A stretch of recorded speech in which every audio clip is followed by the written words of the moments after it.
যে আব্দুল কাদের জিলানী মায়ের পেটের ভিতরে ছিলেন, ওনাদের দরজা একটা ভিখারি চলে এলো। এই ভিখারিটা এসে বলছে আমাকে কিছু ভিক্ষা দাও। আব্দুল কাদের জিলানী দেখছেন ভিখারিটা বদমায়েশ, আমার মায়ের সঙ্গে উল্টো পাল্টা কাজে লিপ্ত হতে পারে, এই জন্য পেট থেকে বার হয়ে লোকটাকে হত্যা করে দিয়ে আমার পেটের ভিতরে ঢুকে গেল। যাহা মিথ্যা কথা। আল্লাহ বক্তব্য রাখছেন, কি বক্তব্য রাখছেন? বলছে ইমাম আবু হানিফা ৯৭,০০০ বার নিজের চোখে আল্লাহকে দেখেছেন। এসব কি মানা যায়? আল্লাহ দেখুন, আপনাকে বলি মিথ্যা কথা কেমন করে বলছে। বলছে ইমাম আবু হানিফা রমজান মাসে কাবাতে তারাবি পড়তেন, এক এক রিকাতে এক একবার কোরআন খতম করতেন। বক্তব্য এটা হুজুরের, ওই মুফতি সাহেবদের। বলছে আবার কেমন করে? বলছে একটা পায়ে দাঁড়িয়ে এক খতম দিতেন, আর একটা পায়ে দাঁড়িয়ে আর এক খতম দিতেন। পাবলিক তখন বলছে নারে তাকবীর, আল্লাহু আকবার। এই হচ্ছে বক্তব্য। আল্লাহ তাআলা বলেন ফালা তুতিল মুকাজ্জিবিন, কখনোই আনুগত্য করবেন না যারা মিথ্যা কথা বলে। নিজের জন্য মিথ্যা কথা বলুক, আর দুনিয়াবি মিথ্যা কথা বলুক, আর দ্বীনের জন্য মিথ্যা কথা বলুক, সব থেকে বড় ক্ষতিকর। কোন ক্ষতিকর? দ্বীনের ব্যাপারে যারা মিথ্যার উপরে দাঁড়িয়ে থাকে তারা সব থেকে বড় ক্ষতি করেছে। আর একটা মজার কথা বলে দিই আপনাদের। মজার কথা কি? যখন মিথ্যা কথাগুলো বলছে না হুজুর, আর আপনি যখন যাচাই বাছাই করার জন্য হুজুরকে জিজ্ঞাসা করছেন, হুজুর আপনি যে কথাটা বলছেন এর কোনো দলিল আছে? আল্লাহ কোরআন মাজিদে বলেছেন ফাসআলু বিআলা যিকরি ইন কুনতুম লা তা'লামুন বিল বাইয়িনাতি ওয়াজ জুবুর, নিশ্চয়ই তোমরা প্রশ্ন করে জিজ্ঞাসা করে নাও জ্ঞানী মানুষদের কাছ থেকে, তোমাদের যেটা জানা নেই তোমরা অবশ্যই প্রমাণ সহকারে জানো। আল্লাহ সুবহানাহু ওয়া তাআলা জানার কথা বলেছেন। আপনি এই আয়াতের দিকে লক্ষ্য রেখে যখন কোনো আলেম ওলামার কাছে জানতে যাচ্ছেন না, তখন হুজুর আপনাকে প্রথম জিজ্ঞাসা করছে তুমি কি করো, কি করো তুমি? বলছে হুজুর আমি জেনারেল শিক্ষিত ছেলে। তখন হুজুর ধুমকি দিয়ে বলছে তাক বেটা বিয়াদব কোথাকার, জেনারেল শিক্ষিত ছেলে, তুমি হাদিস কোরআন কি বুঝো, বাড়ি যাও।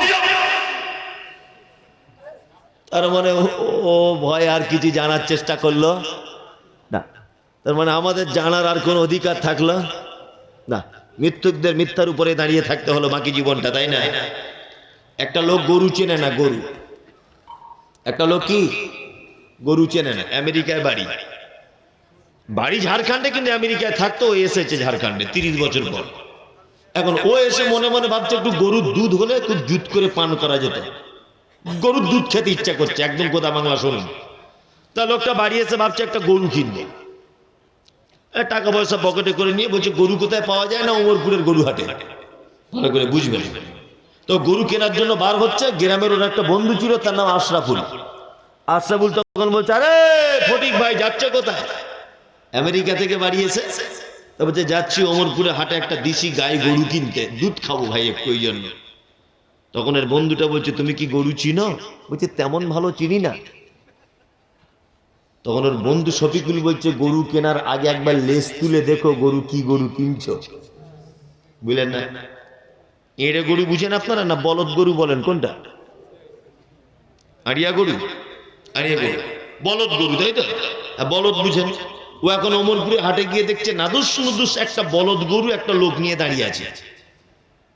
এখন আমেরিকার এই লোকটা গিয়ে জিজ্ঞেস করছে ভাই এই গরুর দুধ হয় কতটা? কাস্টমার দেখছে একটা ভেড়া ঢুকেছে আজ গরুর হাটে, মানে ভেড়ার বেটা ভেড়া, বলদ গরুর কোনোদিন দুধ জিজ্ঞেস করে রে? ব্যবসাদার তখন মনে মনে ভাবছে যে এ তো এক ভেড়া, গরু চিনে না। তখন বলছে ভাই আগে 20 কেজি হতো, এখন বাছুরটা বড় হয়ে গেছে, এখন 15 কেজি হয়। এ তখন দেখছে কিনেই যদি 15 কেজি দুধ হয় তাহলে সাংঘাতিক গাই। বলছে ভাই দাম কত? বলছে 40,000। 40,000 টাকা দিয়ে কিনে নিয়েছি, লেখাই টেখাই করা কমপ্লিট, ভালো করে বুঝবেন। তখন ওর বন্ধুর কথা মনে পড়েছিস, লেজ তুলে দেখতে হবে।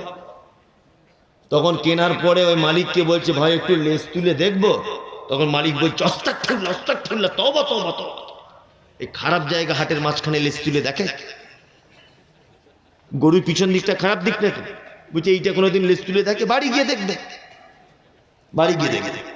এও তখন শিক্ষিত লোক মনে মনে ভাবছে কথা তো ঠিক। শিক্ষিত লোক আর গরুর লেজ তুলে খারাপ জায়গায় যদি দেখি, লোক কি ভাববে যে শালা অসভ্য লোক।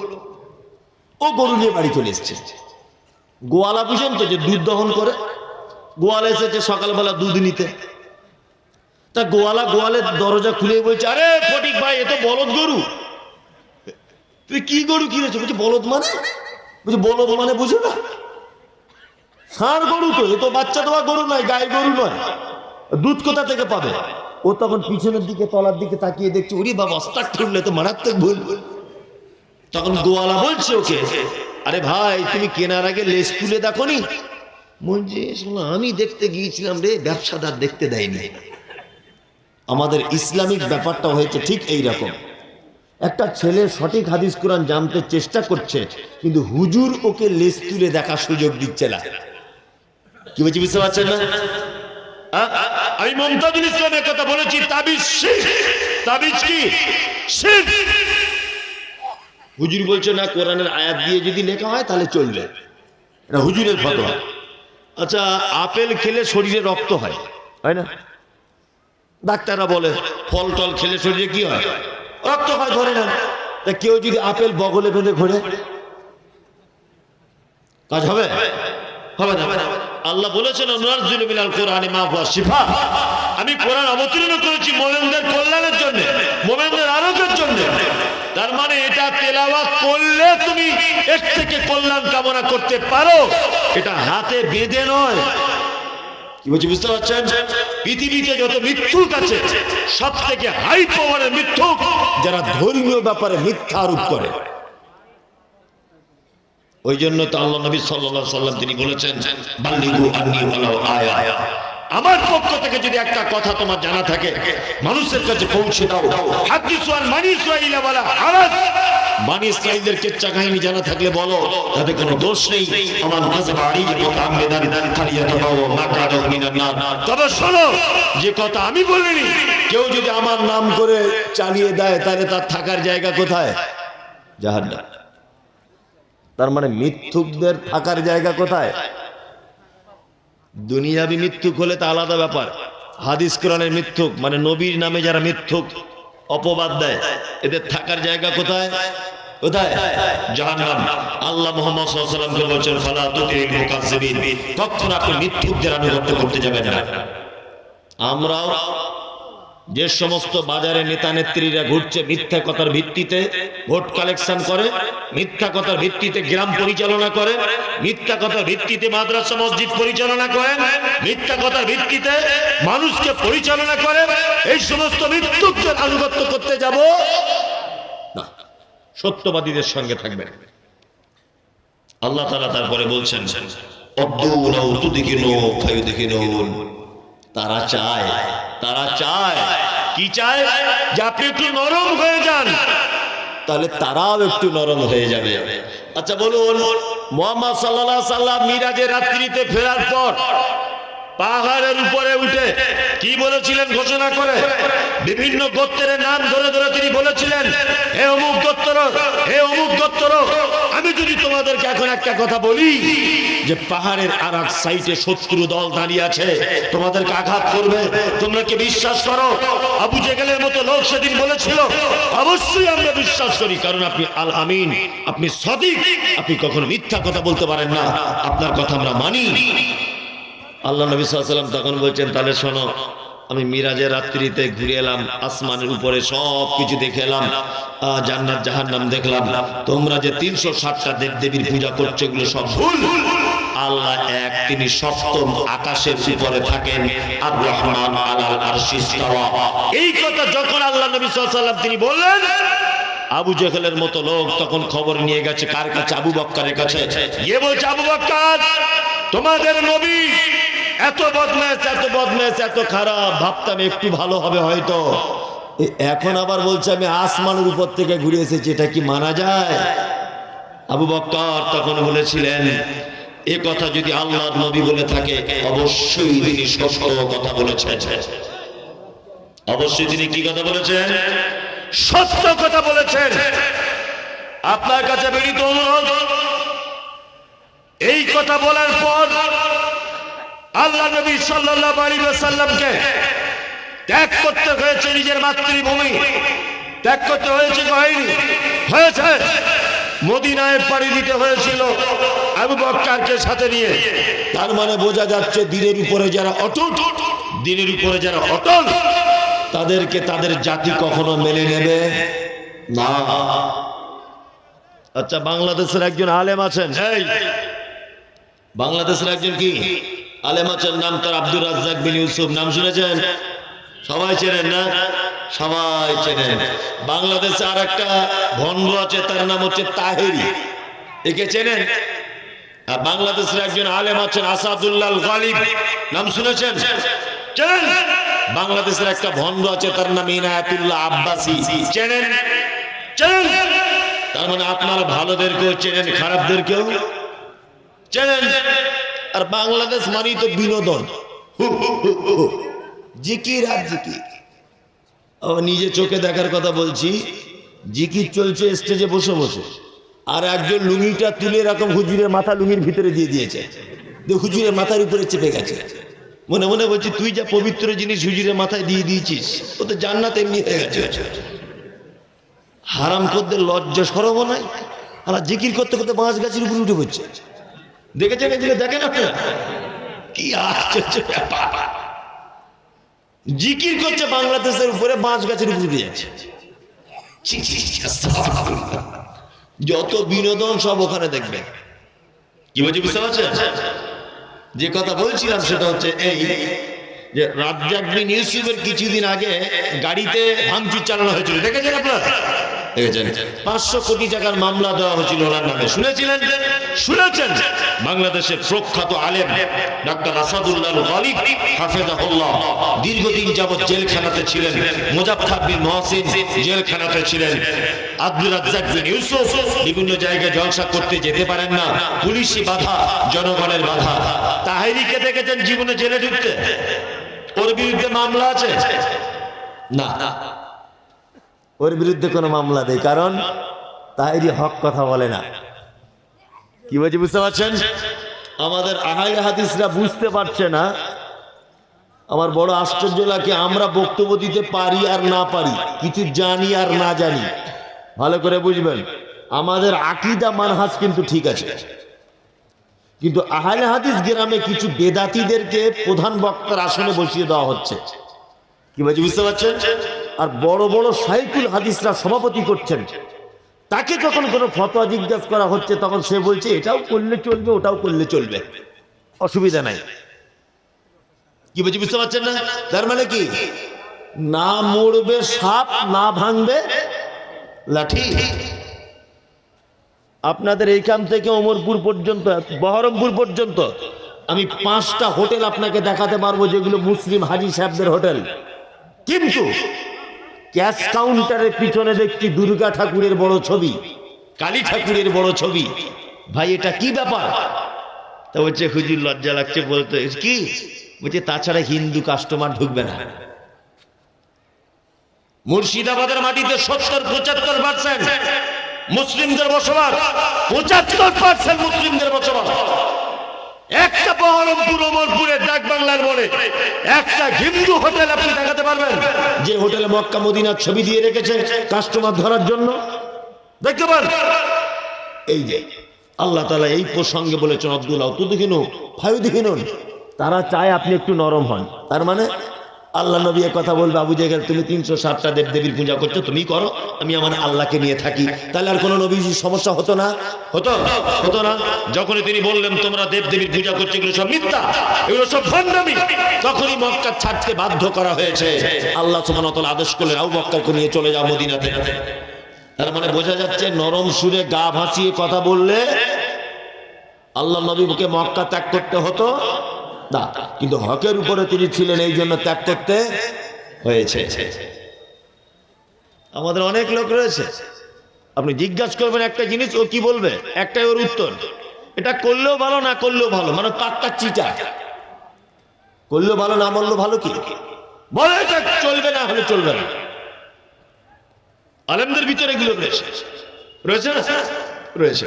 আল্লাহ সুবহানাহু ওয়া তাআলা বলছেন রাদ্দুলা তুদিকুন ফায়ুদহিনুন ওয়ালা তুতি কুল্লা হাল্লাফিন মাহিন, আল্লাহ বলছেন যারা কথায় কথায় কসম করে, কথায় কথায় কি করে? কসম করে। কিছু মিথ্যুক আছে না? হ্যাঁ, মিথ্যুক আছে না নেই? আচ্ছা, আল্লাহর কসমটা বিশ্বাসযোগ্যতা বা বিশ্বাসের নির্ভরতা বাড়ানোর জন্য অনেক মানুষ ব্যবহার করে। করে কি করে না? বাজারে মাল বিক্রি করছে আল্লাহর কসম বলে, অথচ ডুপ্লিকেট মাল। আচ্ছা আচ্ছা, আল্লাহর কসম দিয়ে মাল বিক্রি করছে, মাল কি ডুপ্লিকেট। আল্লাহ সুবহানাহু ওয়া তাআলা বলছেন আপনি তাদের আনুগত্য করবেন না। কারা? যারা কথায় কথায় কি করে? কসম করে। হাম্মাদিন মাশাইন বিনাবিন মান্নাইন লিল খায়রি মুতাদিন আসিফ, যারা ভালো কাজে বাধা প্রদান করে।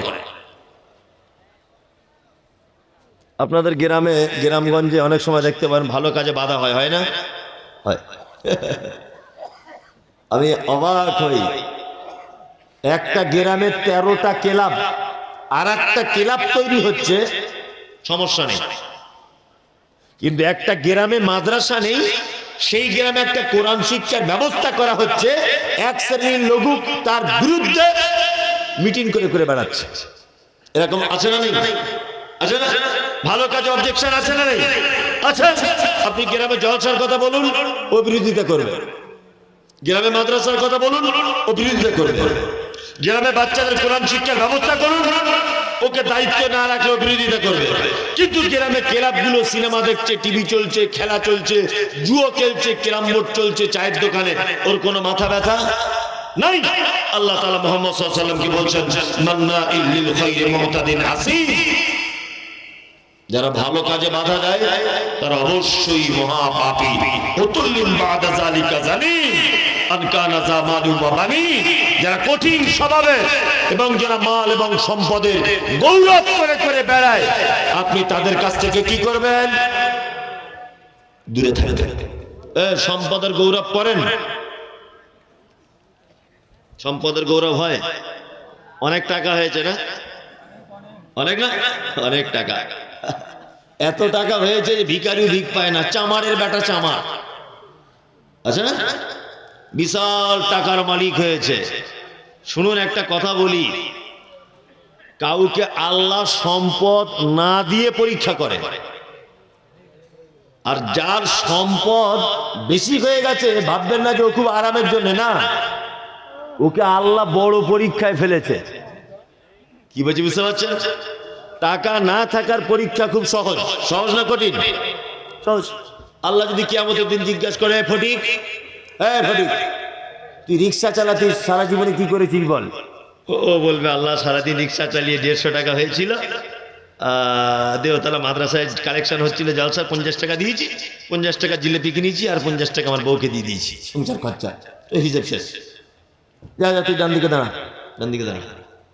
হ্যাঁ শফিকুল, তুই এখানে কিয়ামতের মাঠে তোকে যে কোটি কোটি টাকা দিয়েছিলাম কি অবশ্য হিসেব বার কর। আল্লাহ, ওই যে সে ওখানে ক্রিকেট খেলা হয়, ওখানে 50,000 দিয়েছিলাম, আর ন্যাংটো মেয়ে এসে ড্যান্স করেছিল কলকাতা থেকে। আচ্ছা আচ্ছা আচ্ছা আচ্ছা, অমুক জায়গায় ক্লাব হবে, ওখানেও 50,000 দিতে হয়েছিল, কারণ আমাকে এলাকার লোক ধনী বলে জানতো, দিতে হয়েছিল ওখানে। আচ্ছা, আর কি করেছো? অমুক জায়গায় সেই মেলা হবে বলছিল, ওখানেও দিয়েছি 30,000। আচ্ছা, এবার হিসেব বার করো, সব সব বার করো, চুলচেরা হিসাব। তার মানে সম্পদ দেওয়াটাও বড় পরীক্ষা। কি বলছি বুঝতে পারছেন? ও বড় পরীক্ষা। ব্যবসা করেন তো? ব্যবসা ব্যবসা করেন? অনেক মানুষ করেন, দেখবেন প্রতিদিন 500 টাকা লাভ হয়। হঠাৎ করে একদিন 1,500 টাকা লাভ হয়েছে। যে লোকটার হঠাৎ করে 1,500 টাকা লাভ হয়েছে, ও আনন্দ পাবে কি পাবে না? পাবে। খুব বগল বাজাচ্ছে, এই আজকে 1,500 টাকা লাভ করে দিয়েছি। লাভ করেছে, বাড়ি এসেছে কখন? দুপুর 2টোয়, প্রখর রোদ্দুর। গিয়েছিল ব্যবসায় কখন? রাত্রি 3টে ব্যবসা বার হয়েছে, 2টোয় বাড়ি এসেছে। ভালো করে বুঝবেন, ও পাখা ছেড়ে দিয়ে খেতে বসেছে, ভাত খাচ্ছে। আর ঠিক এই সময়তে একটা অন্ধ লোক, 2টো চোখ নাই, বাড়িতে কেউ আছো বাপ? বাড়িতে কেউ আছো? তখন ও ভাত খেতে খেতে বলছে, তোমাদের সত্যি কোনো টাইম জ্ঞান নাই। সারা দুপুরবেলা ভাত খেয়েও সুখ নাই, আরাম করে একটু খেতে দেবে না, সবসময় ভিক্ষা দাও ভিক্ষা দাও। আল্লাহ বলছে, শোন বোকা, প্রতিদিন তোকে 500 টাকা করে লাভ দিতাম, আজকে 1500 টাকা দিয়েছি। কেন? ও অন্ধ, ওর দুটি চোখ নেই।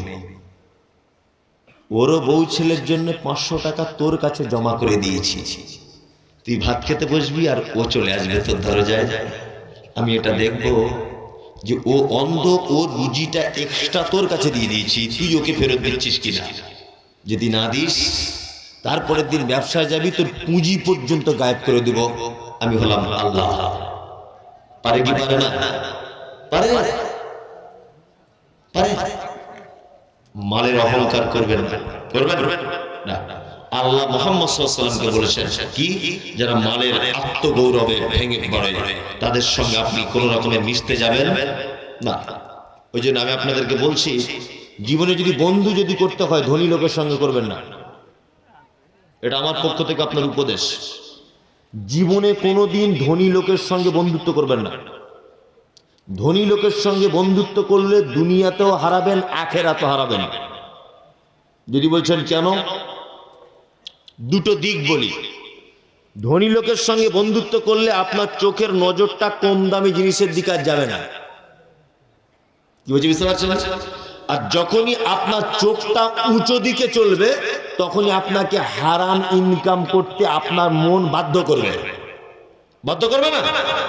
বাধ্য করবে। ওই জন্য গরিব মানুষের সঙ্গে বন্ধুত্ব করবেন, দুনিয়াতেও আরামে থাকবেন ডাল ভাত খেয়ে, আখিরাতে আল্লাহর দরবারে আরামে থাকবেন, হিসাব কম। কি বলছি বুঝতে পারছেন? একদম। তবে সব ধনী নয়, কিছু ব্যতিক্রমী ধনী আছে যারা ভালো, কোনো সমস্যা নেই। কিছুদিন আগে একটা লোক মারা গেল, টাটা কোম্পানির মালিক, তার নাম রতন টাটা। নাম শুনেছেন? বেঁচে আছে? মারা গেছে। বাদশাহ শাহজাহান বেঁচে আছে, নিজের স্ত্রীর জন্য তাজমহল তৈরি করেছিলেন, বেঁচে নেই। জাহাঙ্গীর, শেরশাহ, হুমায়ুন, কেউ বেঁচে আছে? নেই। পৃথিবীতে অর্থের গৌরবে কেউ বেঁচে থাকতে পারবে? পারবে না। টাকা ইনকাম করছেন, ভাবছেন খুব মজা আছেন নাকি? দুনিয়া কেমন জায়গা, আপনাকে একটা ছোট্ট করে জিনিস দেখিয়ে দিই। চাচা আপনি এখানে আসুন তো, নীল চাদর পরে আপনি এখানে আসুন। আসুন, আমি কিছু ধরবো না, এখানে আসুন। কই? এখানে আসুন। ধরবো না কিছু, এখানে আসুন। আরে ভয় নেই, আমি কি মারবো আপনাকে? আসুন। কি আসতেই চাইছে না, আপনি এখানে আসুন, এখানে আসুন। আপনার কোনো টেনশন নেই, এখানে আসুন। দুনিয়া কেমন জায়গা, আপনাকে ছোট্ট করে একটা জিনিস বোঝাচ্ছি আমি। কি নাম আপনার? ফিরোজ? তফিজুল, ভালো নাম। আপনার আব্বা বেঁচে আছে? কতদিন আগে মারা গেছে? 20 বছর। সত্যি কথা, আপনি তো মিথ্যা কথা বলেন না, সত্যিটা এবার আমার সঙ্গে বলুন যে এই 20 বছরে আপনার আব্বার কবর দেখতে যান, কবরের কাছে গিয়ে দোয়া করেন, সত্যিটা বলুন। করেন না তো? যান যান গিয়ে বসুন। এর নাম পৃথিবী। এর নাম কি? পৃথিবী।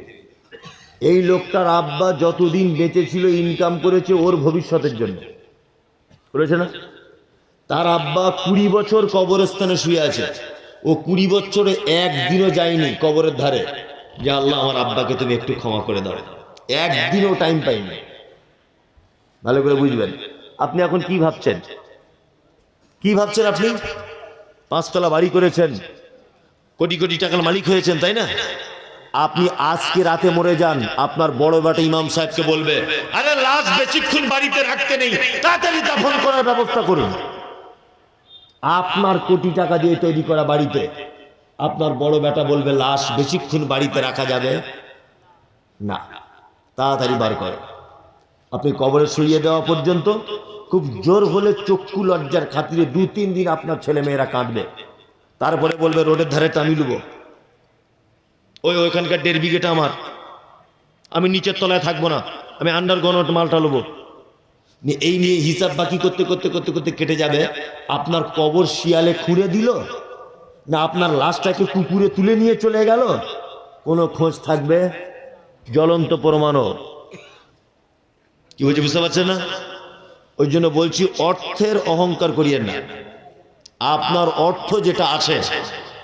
আর একটা মজার কথা আপনাদেরকে বলে দিই, সেটা হচ্ছে এই যে আপনার অর্থ থাকা অবস্থায় আপনি আল্লাহর রাস্তায় কিছু খরচা করে যাবেন। আপনি মারা যাবার পর, আচ্ছা আজকে এখানে যারা জলসা শুনতে বসে আছেন, বাপ মায়ের নামে দান করেছেন কারা কারা? হাত তুলুন তো। আজকে এই জলসায় বাপ মায়ের নামে কারা কারা দিয়েছেন? হাত তুলুন। 1 2 তুলুন। 1 2 3 4 5 6 7 8 9 10 12 14 16 18 জন, 19 জন। ভালো করে বুঝুন। তাহলে এখানে 19 জনের বাপ মারা গেছে, তাই? তার কারুর বাপ মারা যায়নি তো? 19 জনের বাপ মারা গেছে, আর কারু যায়নি তো? গেছে গেছে। তার মানে আপনি যেমন আজকে রাতে আপনার আব্বার কথা ভুলে গিয়েছেন, ঠিক তেমন আপনি মরে যখন কবরে শুয়ে থাকবেন, আপনার কবরে আযাবে আপনি গ্রেফতার হয়ে যাবেন। আপনার আফসোস হবে যে আজকে দেওতলা মাদ্রাসায় জলসা, আমার বেটা কেন একটু আমার কথা স্মরণ করে 2000 টাকা দেয় না? আমি কবরে বড় বিপদে। আমার বেটা কেন 50টা টাকা আমার নামে দিচ্ছে না? আমি বড় বিপদে। সেদিন আপনার বেটা আপনার জন্য খরচা করবে কি না? আমি কোরআনের আয়াত একটা একটা করে বলে আপনাদেরকে যুক্তি তর্ক দিয়ে বোঝাচ্ছিলাম। এবার আপনাদেরকে হৃদয়ে স্পর্শী কয়েকটি কথা বলে রাখছি। আচ্ছা, উত্তম দান, তার নাম সাদকায়ে কথা বলুন জারিয়া, তাই তো? এখন আপনি ওই ডাক বাংলা হোটেলে খাচ্ছিলেন, একটা বউ একটা বাচ্চাকে নিয়ে হোটেলের বাইরে দাঁড়িয়ে আছে, তা আপনার কাছে কিছু চাইছে। আপনার মনে দয়া হলো ওই বউটাকে আর বাচ্চাটাকে হোটেলে 2 মুঠো খাইয়ে দিলেন। বলুন তো এটা সাধারণ দান না সাদকায়ে জারিয়া? কি সাধারণ, তাই না? জি জি। তাহলে জারিয়া কাকে বলে? কাকে? এই যে মসজিদের ছাদ ঢালাই হচ্ছিল, 1 কুইন্টাল রড দিলেন, এটা কি? যারা স্টেজে আছেন, স্টেজের বাইরে এটা শুনবেন। তাহলে মসজিদে 1 কুইন্টাল রড দেওয়া, এটা কি? সাদকায়ে জারিয়া। আর মাদ্রাসায় দেওয়া, কথা বলুন, সাদকায়ে জারিয়া।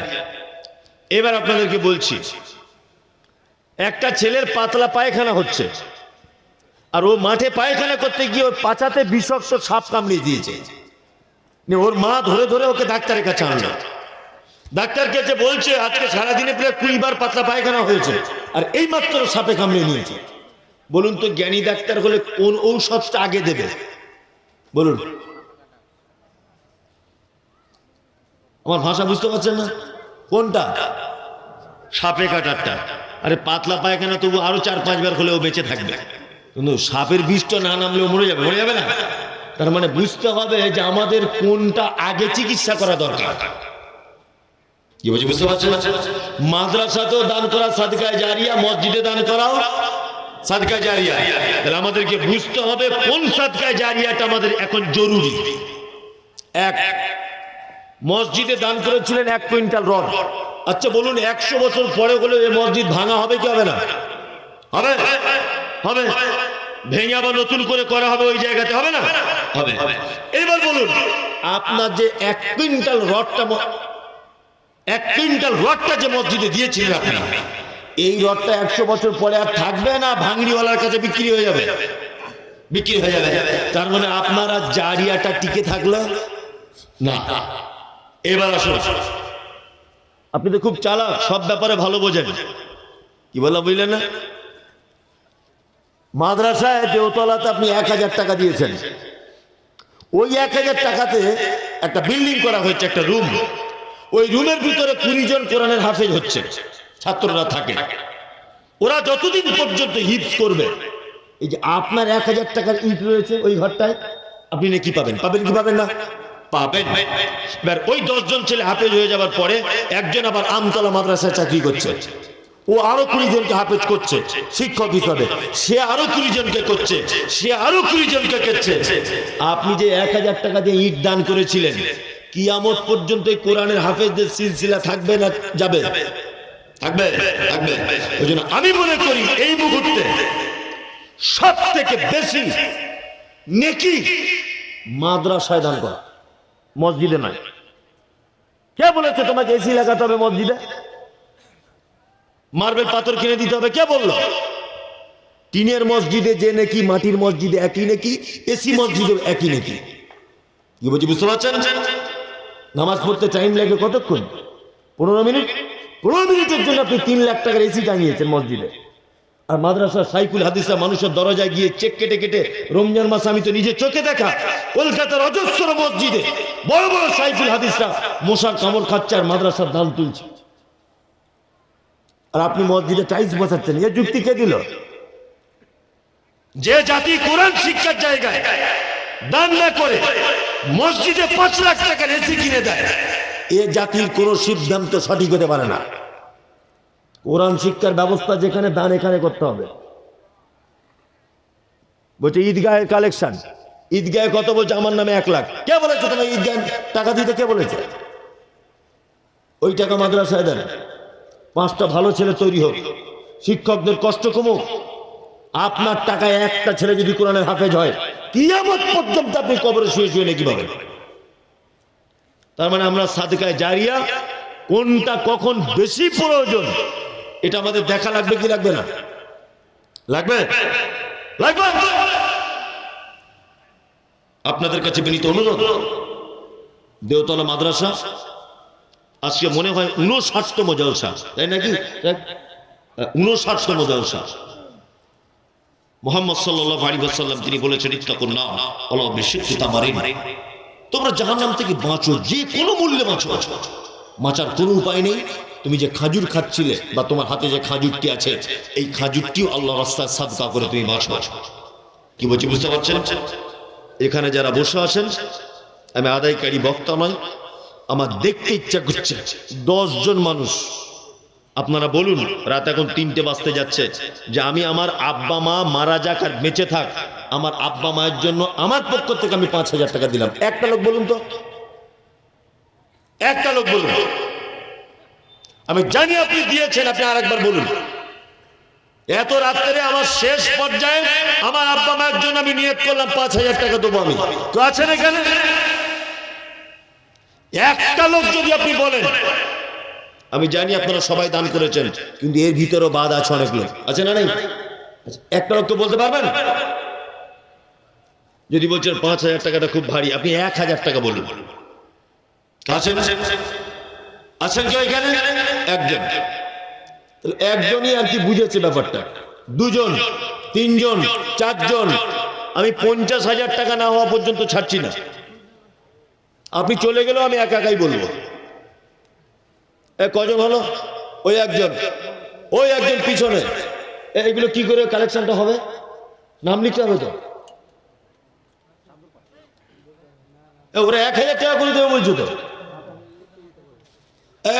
যারা আপনারা বলেছেন এখানে লিখিয়ে যাবেন, মাদ্রাসায় দেবেন। ওই তো বাঁ হাত দিয়ে নিচ্ছি, কিছু মনে করবেন না। এই তো একজন 2,000 আর 2,000 টাকা। শুনুন, কেউ ওঠা বসা করবেন না। 1,000 করে দেন, যাদের কাছে আছে দেন। আব্বা মায়ের জন্য দেন, গভীর কবরে তারা শুয়ে আছে, তাদের কথা মনে করে আপনি তার যোগ্য ছেলে, মায়ের কত দুধ পান করেছেন আপনি। আসুন আব্বা মায়ের জন্য, এই দেখুন আব্বা মায়ের জন্য দেন সকলেই। এই 1,000, 500,